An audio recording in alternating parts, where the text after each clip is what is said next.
တကြိမ်လျှောက်စုကုန်သောဗုဒ္ဓဘုရားရှင်တို့သည်ဥပ္ပဇိန်တို့ဖွင့်တော်မူကြကုန်ပြီဒေစီရာနိရကမေ9,12,200ကြိမ်ရှိစုကုန်သောမြတ်စွာဘုရားတို့ကိုအဟံတပိတော်သည်အာဒရဟောယောတိစွာဝန္တာမိယောတိပန်စွာရှိခိုးပါ၏ဖယား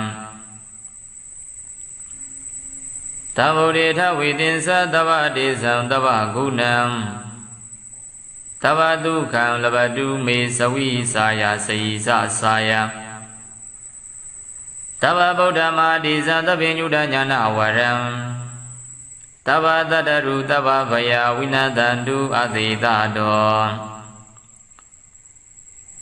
သဗ္ဗတေဇံဘုံတကိုအနုဘောနှင့်ပြည့်စုံတော်မူသောသဗ္ဗဂုဏံဂုဏ်တော်ပေါင်းနှင့်ပြည့်စုံတော်မူသောအထဝိသနကြိတ်ရှိစုကုန်သောတံဗုဒ္ဓေဇလေးသစ္စာမှဉာဏ်ရောက်လျံဖိတ်ထိုးထိတ်တင်ပေါ်သိမြင်တော်မူသောဘုရားရှင်ကိုရောမြတ်ကြီး